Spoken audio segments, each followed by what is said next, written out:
प्रतिबंधित क्षेत्र में नहीं जाना है। कौन है वो गुनाहगार जो उकसा करके बच्चों को ले जाता है और वो बच्चे आज मुदाले बन गए तो उनका तो जीवन बर्बाद हो गया। न उनको बैंक का लोन मिलेगा, न कोई सरकार का लोन मिलेगा और न चरित्र प्रमाण पत्र मिलेगा। तो गुनाहगार कौन है इसके लिए? सही कह रहे हैं नीरज जी। गुनाहगार कौन है? गुनाहगार अगर दिलीप है, सड़क पर उतरने वाले हजारों छात्र हैं, तो गुनाहगार देश के प्रधानमंत्री नरेंद्र मोदी भी हैं। और नरेंद्र मोदी के स्वागत में जो फूल बरसाए जा रहे थे, उस भीड़ में जितने लोग शामिल थे वो सारे के सारे गुनाहगार थे। एसपीजी के जवान गुनाहगार थे। अगर दिलीप को इस सड़क पर आंदोलन करने का अधिकार नहीं है, तो इस रोड पर नरेंद्र मोदी को भी रोड शो करने का अधिकार नहीं है। इस देश के कानून में प्रधानमंत्री और आम जनता के बीच कोई फर्क नहीं किया है। नीरज बाबू, कोई फर्क है क्या? उसी सड़क पर 2 दिन पहले प्रधानमंत्री का रोड शो हुआ है, वो प्रतिबंधित क्षेत्र है। और ठीक हाई कोर्ट, उसी हाई कोर्ट के सामने से प्रधानमंत्री का काफिला निकला और घंटों लोग जाम में फंसे रहे। जिस हाई कोर्ट ने अपने एक जजमेंट में कहा था कि किसी भी तरह का आंदोलन, प्रोटेस्ट, कोई विजय जुलूस इस प्रतिबंधित क्षेत्र में नहीं निकलेगा। तो फिर प्रधानमंत्री के शो पर जब हाई कोर्ट की चुप्पी है, तो फिर दिलीप के हाथ में हथकड़ी क्यों है? कौन है गुनाहगार? नीरज दा, सवाल मेरा भी है उससे। दिलीप के प्रोटेस्ट के खिलाफ आप हो सकते हैं, दिलीप के आंदोलन के वजह को लेकर मतभेद हो सकता है कि भाई नई सरकार बनी थी, कल मंत्री का कह सकते हैं कि पोर्टफोलियो वितरण हुआ। धैर्य रखना चाहिए था दिलीप को। यह भी सही है कि हो सकता है कि दिलीप नेता बनने के लिए TRE 4 को लेकर लगातार आंदोलन कर रहे हैं, खुद भी पिट जा रहे हैं और छात्रों को भी पिटा खाए जा रहे हैं। आज जेल भी चले गए। लेकिन जिस आधार पर पटना के प्रशासन ने दिलीप को जेल भेजा है, क्या उस प्रशासन की हैसियत है, औकात है कि PM मोदी पर FIR कर सकता है? जब प्रतिबंधित क्षेत्र हाई कोर्ट के द्वारा दे दिए, कैसे अनुमति दे दिए PM मोदी को जाने के लिए? भाई, PM मोदी की वजह से कल पूरे दिन तक बिहार का ट्रैफिक व्यवस्था ठप रहा। परसों कहीं लोग जा सके?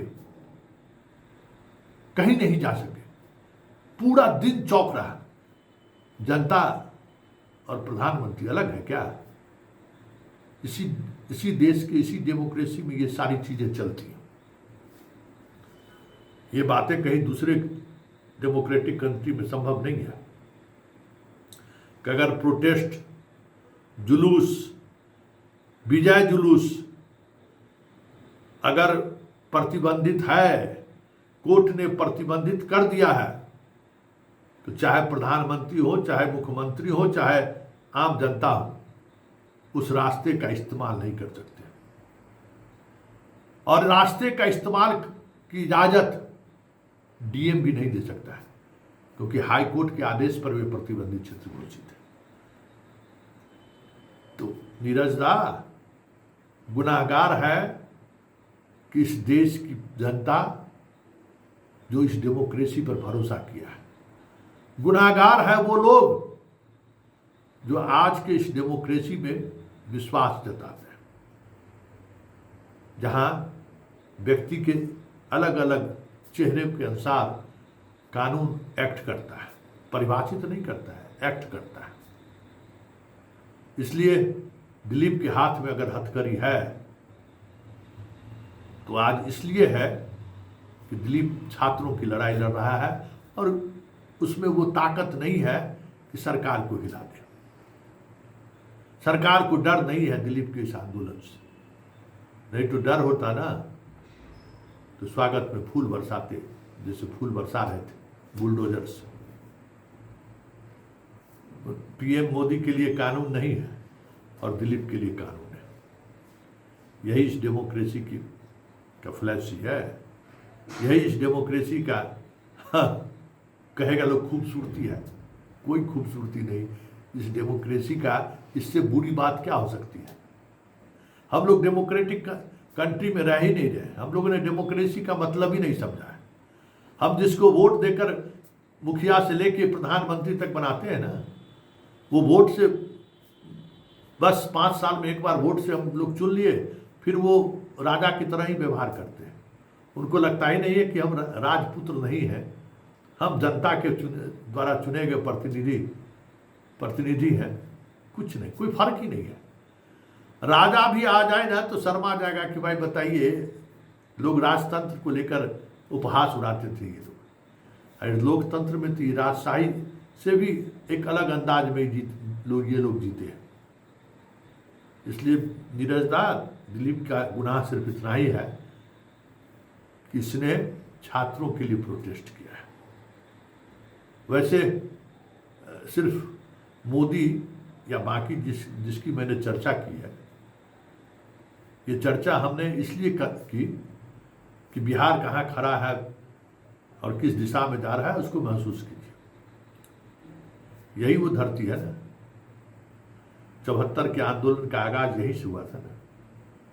लेकिन मैं पिछले 20 वर्षों से देख रहा हूँ इसी तरीके से छात्र सड़कों पर उतरते रहे, पिटाई खाते रहे, जेल जाते रहे, मुकदमा होता रहा है। कभी सरकार बातचीत करने के लिए तैयार नहीं, कभी नहीं। मतलब छात्र आंदोलन से चुनी हुई सरकार, जो तमाम मंत्री उस दौर में छात्र आंदोलन से आए हुए लोग थे ना, लेकिन छात्र आंदोलन कभी भी, यहाँ भी गोली भी चला कोचिंग संस्थान वाले में, 5 को छात्र मारा भी गया, लेकिन कभी कुछ नहीं हुआ। ट्रेनें जलते हुए मैंने देखी, कोई प्रभाव नहीं पड़ा, कोई मतलब ही नहीं है। क्योंकि मोदी को भी पता है कि जितना भी आक्रोश है, जिस दिन ईवीएम पर बटन दाबने की बात होगी ना, वो आक्रोश हिंदू, मुसलमान, भारत, पाकिस्तान में बदल जाएगा। 1 महीने में ऐसा मदारी की तरह खेल होगा कि वो सारी बातें लोग भूल जाएंगे, जिसके लिए 4 वर्ष 11 महीने तक लोग सड़कों पर संघर्ष करता है। वो सारी बातें 1 महीने प्रचार अभियान के दौरान लोग भूल जाता है। तो जब तक हम प्रचार अभियान के दौरान किए गए खेल को खेल समझने की समझदारी नहीं दिखाए, तब तक यही होगा। और नीरज दा जैसे प्रवक्ता बैठकर कहेंगे कि गुनाहगार कौन है। सरकार ने वादा किया था ना, ठीक चुनाव से पहले कि हम टीआरई फोड़ देंगे। आज नीरज दा ग्राफ पर रहे हैं क्या? केरल से भी ज्यादा सरकारी शिक्षक, 83% शिक्षक बिहार में सरकारी स्कूल में। किसने कहा था बहाल करने के लिए? कौन कहा था बहाल करने के लिए? जितने शिक्षक बहाल हुए हैं, बात सही है, इसमें बहुत सारे अयोग्य लोग भी बहाल हो गए। जो पान दुकान पर बैठने योग्य नहीं है वो भी टीचर बन गए। लेकिन जिम्मेवार कौन है? क्या जिम्मेवारी ये नीतीश लेंगे? टीआरई 4 की बात आई कहाँ से? टीआरई 1 हुआ, टीआरई 2 की बात किसने की? फिर टीआरई 3 किसने किया? तो फिर टीआरई 4 क्यों नहीं नीरज बाबू? वैसे गुनाहगार की तलाश आप अच्छे तरीके से आपने ये सवाल रखा है। तो मैंने तो कह दिया कि गुनाहगार अगर दिलीप है तो गुनाहगार मोदी भी है।